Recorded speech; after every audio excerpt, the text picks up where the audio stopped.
সংবিধানে বহুত্ববাদের পরিবর্তে আল্লাহর উপর পূর্ণ আস্থা ও বিশ্বাস চায় বাংলাদেশ জামাত ইসলামী। সেই সাথে এক ব্যক্তি সর্বোচ্চ 2 বারের বেশি প্রধানমন্ত্রী হতে পারবে না আর সংখ্যানুপাতিক হারে সংসদ নির্বাচনের পক্ষে অবস্থান দলটির। ঐকমত্য কমিশনের সঙ্গে বৈঠক শেষে দলের নায়েবে আমির ডক্টর সৈয়দ আব্দুল্লাহ মোহাম্মদ তাহের একথা জানান। ঐকমত্য কমিশনের সহসভাপতি ডক্টর আলী রিয়াজ বলেন, রাষ্ট্র সংস্কারের যে সুযোগ তৈরি হয়েছে তা যেন বেহাত না হয় সেজন্য সবাইকে সজাগ থাকতে হবে। রিপোর্ট করছেন রাসনা দাস। জুলাই বিপ্লবের মধ্য দিয়ে জনমনে বৈষম্যহীন গণতান্ত্রিক বাংলাদেশের যে আকাঙ্ক্ষা তৈরি হয়েছে তার বাস্তব রূপ দিতেই রাষ্ট্র ব্যবস্থায় প্রয়োজনীয় সংস্কার আনতে রাজনৈতিক দলের সাথে বৈঠক করেছে জাতীয় ঐকমত্য কমিশন। এরই ধারাবাহিকতায় বাংলাদেশ জামায়াত ইসলামীর সাথে কমিশনের বৈঠক। জামায়াতের নায়েবে আমির ডক্টর সৈয়দ আব্দুল্লাহ মোহাম্মদ তাহেরের নেতৃত্বে দলটির 10 সদস্যের প্রতিনিধি দল অংশ নেয় বৈঠকে। সূচনা বক্তব্যে ঐকমত্য কমিশনের সহসভাপতি অধ্যাপক আলী রিয়াজ বলেন, রাষ্ট্র সংস্কারে আকাঙ্ক্ষা কারো একার নয়, এতে সব রাজনৈতিক দলের অংশগ্রহণ রয়েছে এবং সবার লক্ষ্যই এক। যেন এই সুযোগকে কেন্দ্র করে আমরা এমন এক বাংলাদেশ তৈরি করতে পারি যেখানে কোনো অবস্থাতেই কাউকে নিপীড়নের মুখে পড়তে না হয়, বিচার বা বিচার বহির্ভূত ব্যবস্থার মধ্যে যেন তাকে মোকাবেলা করতে না হয়।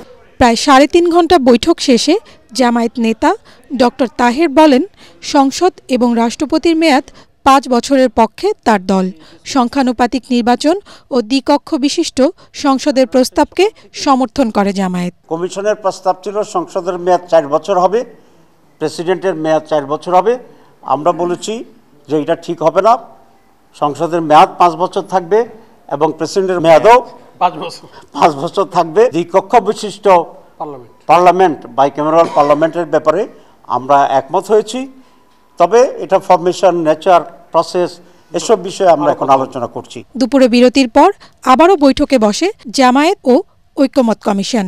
বৈঠক শেষে জামায়াত নেতারা জানান, বেশ কিছু বিষয়ে ঐকমত হলেও আলোচনা চলমান থাকবে। বহুত্ববাদকে আমরা টোটালি বাদ দেওয়ার জন্য বলে দিয়েছি। আমরা আরেকটা প্রস্তাব করেছি আল্লাহর উপরে পূর্ণ আস্থা ও বিশ্বাস স্থাপন করার জন্য। সারা দেশে যে দল যে পরিমাণ ভোট পাবে সেই পরিমাণের প্রপোর্শনেটলি পার্লামেন্টে আসন নির্ধারিত হবে। প্রধানমন্ত্রী 2 সেশনে থাকার যে বিষয় বলেছি, এটা কনজিকিউটিভলি হতে পারে, পরপর হতে পারে, কিন্তু মোট 2 বারের চেয়ে বেশি আর হতে পারবে না। সংস্কার কমিশনের 166টি সুপারিশের বিষয়ে লিখিত মতামত দেওয়ার পর এখন রাজনৈতিক দলগুলোর সাথে সরাসরি বৈঠক করছে ঐকমত্য কমিশন। নির্বাচন নিয়ে সরকারের দ্বিধা দ্বন্দ্বের অবসাদ দেখতে চায় দেশের মানুষ বলে দাবি করেছেন বিএনপির সিনিয়র যুগ্ম মহাসচিব রুহুল কবির রিজভী। জনমনে যে সংশয় তৈরি হয়েছে তা দূর করতে নির্বাচনের সুনির্দিষ্ট রোডম্যাপ ঘোষণার দাবি জানিয়েছেন তিনি। জাতীয় প্রেস ক্লাবে এক আলোচনার সভায় তিনি অভিযোগ করেন, দুর্নীতি ও পাচারের টাকা দিয়ে ফ্যাসিস্ট হাসিনা দেশে প্রতিনিয়ত অস্থিরতা তৈরির চেষ্টা করছে। কিছু উপদেষ্টার বিরুদ্ধে দুর্নীতির অভিযোগ উঠেছে, যা 24-এর গণ অভ্যুত্থানকে কলঙ্কিত করছে। ফ্যাসিবাদের দোসরদের শক্ত হাতে দমনের দাবি জানান তিনি। অন্যদিকে অবিলম্বে নির্বাচনের সুনির্দিষ্ট তারিখ ঘোষণার দাবিতে নয়াপল্টনে কেন্দ্রীয় কার্যালয়ের সামনে মানববন্ধন করে জিয়া মঞ্চ। যে অবাধ এবং সুষ্ঠু নির্বাচন শেখ হাসিনা আত্মসাৎ করে এটা অদৃশ্য করে দেওয়ার চেষ্টা করেছেন, সেটিকে পুনঃপ্রবর্তন করবেন ডক্টর ইউনূস সাহেব, এটাই জনগণের প্রত্যাশা। কেন এই দ্বিধা দ্বন্দ্বের মধ্যে দোলাচ্ছেন মানুষের হৃদয়কে? পেন্ডুলামের মধ্যে ডিসেম্বর না জুন, এর মধ্যে দোল খাচ্ছে কেন? এটা সুস্পষ্ট করুন। 60 লক্ষ নেতাকর্মীর যে মামলা, সেই মামলা 8 মাস চলে যাওয়ার পর এটা আদালতের সেলফে থাকার কথা ছিল না। বাংলাদেশে সফররত চীনের কমিউনিস্ট পার্টির প্রতিনিধি দলের সাথে বৈঠকে বসেছে বিএনপি। রাজধানীর গুলশানে ওয়েস্টিন হোটেলে সন্ধ্যা 6:30টায় বৈঠকটি শুরু হয়। চীনের কমিউনিস্ট পার্টির দক্ষিণ পূর্ব এশিয়া বিষয়ক প্রধান পেং জিওবিনের নেতৃত্বে 8 সদস্যের প্রতিনিধি দলের সাথে বৈঠকে বিএনপি মহাসচিব মির্জা ফখরুল ইসলাম আলমগীরের নেতৃত্বে 7 সদস্যের প্রতিনিধি অংশ নিয়েছে। বৈঠকে বর্তমান রাজনৈতিক পরিস্থিতিতে দুই দেশের কূটনৈতিক অবস্থান ও দ্বিপাক্ষিক স্বার্থ সংশ্লিষ্ট বিভিন্ন বিষয়ে আলোচনা হওয়ার সম্ভাবনা রয়েছে। উপদেষ্টার পদ থেকে পদত্যাগ কিংবা রাজনীতিতে যোগ দেয়া নিয়ে এখনো কোনো সিদ্ধান্ত নেননি বলে জানিয়েছেন স্থানীয় সরকার উপদেষ্টা আসিফ মাহমুদ সজীব ভুঁইয়া। রাজধানীর শেরেবাংলা কৃষি বিশ্ববিদ্যালয়ে পল্লী দরিদ্র বিমোচন ফাউন্ডেশনের নিয়োগ পরীক্ষার বিভিন্ন কেন্দ্র পরিদর্শন শেষে তিনি বলেন, সুবিধামতো সময়ে রাজনৈতিক দলে যুক্ত হবেন তিনি। স্বেচ্ছায় পদত্যাগ করা তার পিএসের বিরুদ্ধে একটি মহল পরিকল্পিতভাবে দুর্নীতির সংবাদ প্রকাশ করছে বলে অভিযোগ করেন আসিফ মাহমুদ। যে কোনো সময় নিজের সম্পদের হিসাব দিতে প্রস্তুত বলেও জানিয়েন স্থানীয় সরকার উপদেষ্টা। আরও জানাচ্ছেন খায়রুল ইসলাম।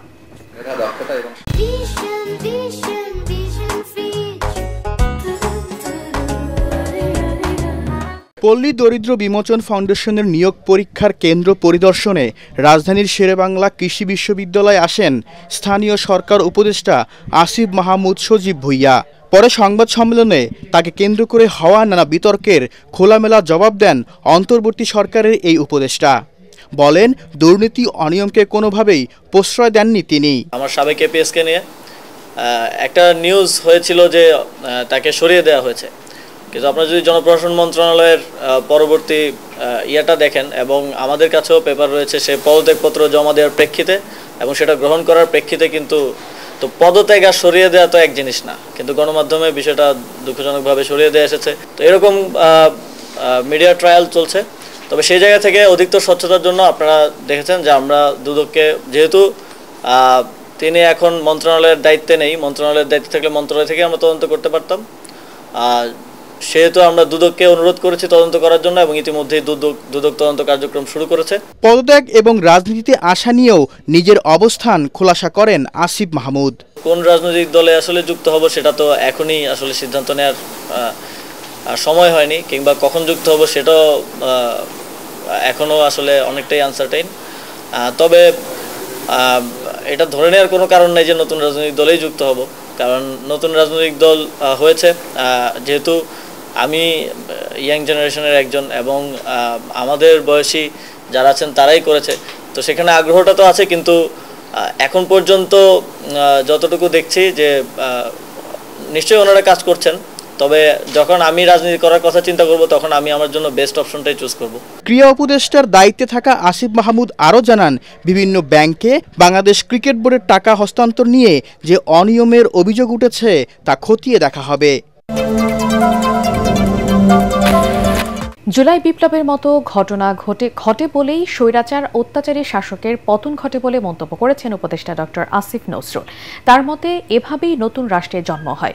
পূর্বাঞ্চলে বাংলাদেশ চীন মৈত্রী প্রদর্শনী কেন্দ্রে ডেইলি স্টার HSBC 24তম এবং এ লেভেল পরীক্ষায় কৃতী শিক্ষার্থীদের অ্যাওয়ার্ড প্রদান অনুষ্ঠানে তিনি এসব কথা বলেন। কেবল নিজের জন্য নয়, শিক্ষার্থীদের জুলাই যোদ্ধাদের মতো দেশের জন্য কিছু করার তাগিদ দেন আইন উপদেষ্টা। বলেন, পড়াশোনার জন্য বিদেশে গেলেও জন্মভূমিতে ফিরে দেশকে এগিয়ে নিতে সবাইকে অবদান রাখতে হবে। এবার 176 জন শিক্ষার্থী বিশ্বসেরা ও দেশ সেরা ফলাফলের জন্য সম্মাননা লাভ করে এবং 6 জন শিক্ষার্থীকে সর্বোচ্চ কৃতিত্বের জন্য বিশেষ স্বীকৃতি দেওয়া হয়। এছাড়া পুরস্কৃত করা হয় প্রায় 2000 শিক্ষার্থীকে। অন্যের জন্য এইভাবে চিন্তা করার ক্ষমতা, এই জন্য দেশের জন্য নিজের লাইফ স্যাক্রিফাইস করার মতো একটা অ্যাটিটিউড, এটা একটা মানুষকে অনেক বড় করে তোলে। এই ধরনের ঘটনা ইতিহাসে ঘটে দেখেই নতুন নতুন রাষ্ট্রের জন্ম নেয়, রাজতন্ত্রের পতন ঘটে, স্বৈরাচারের পতন ঘটে এবং অত্যাচারী শাসকের পতন ঘটে, সভ্যতার বিকাশ হয় এবং তোমাদের মতো ছেলেরা, তোমাদের মতো মেয়েরা নতুন নতুন স্বপ্ন দেখার সুযোগ পায়। জাতীয় নির্বাচন বিলম্বিত হলে দেশি বিদেশি বিনিয়োগে প্রভাব পড়বে বলে মন্তব্য করেছেন গবেষণা প্রতিষ্ঠান সিপিডির সম্মানীয় ফেলো ডক্টর মুস্তাফিজুর রহমান। তিনি বলেন, সুষ্ঠু পরিকল্পনার মাধ্যমে বিনিয়োগ বাড়াতে পারলে আগামী 10 বছরের মধ্যে বাংলাদেশের অর্থনীতি থাইল্যান্ডের পর্যায়ে পৌঁছে যাবে। এ সময় দেশের স্বার্থে সকল রাজনৈতিক দলকে বিনিয়োগ বান্ধব পরিবেশ নিশ্চিতের দাবি জানান debate for democracy chairman Hasan Ahmed Chowdhury Kiron. Tariq ইসলামের রিপোর্ট। সাম্প্রতিক বিনিয়োগ সম্মেলন, বিদেশি বিনিয়োগের সম্ভাবনা ও চ্যালেঞ্জ নিয়ে ডিবেট ফর ডেমোক্রেসি আয়োজন করে ছায়া সংসদ বিতর্ক প্রতিযোগিতা। এই সম্মেলনটি সম্ভাবনা সৃষ্টি করে। এতে অংশ নেয় ইডেন মহিলা কলেজ ও ঢাকা কলেজ। বিনিয়োগের মূল সমস্যা হচ্ছে রেগুলেটরি। বিতর্কে উঠে আসে বিদেশি বিনিয়োগ সম্ভাবনা ও চ্যালেঞ্জের নানা বিষয়।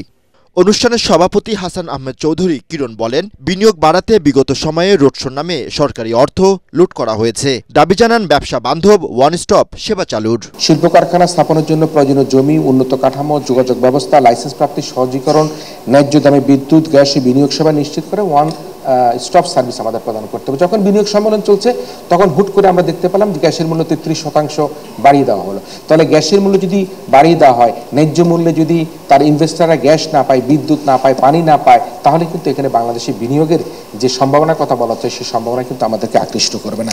প্রধান অতিথির বক্তব্যে ডক্টর মুস্তাফিজুর রহমান বলেন, দেশীয় বিনিয়োগকারীদের সুরক্ষা নিশ্চিতের মাধ্যমে আকৃষ্ট করতে হবে বিদেশি বিনিয়োগকারীদের। অবশ্যই যে কোনো বিনিয়োগকারী, যেটা আমি বললাম 20-25 বছরের জন্য তারা আসেন, সুতরাং স্থিতিশীল একটা রাজনৈতিক পরিবেশ আছে কিনা সেটা তাদের জন্য গুরুত্বপূর্ণ।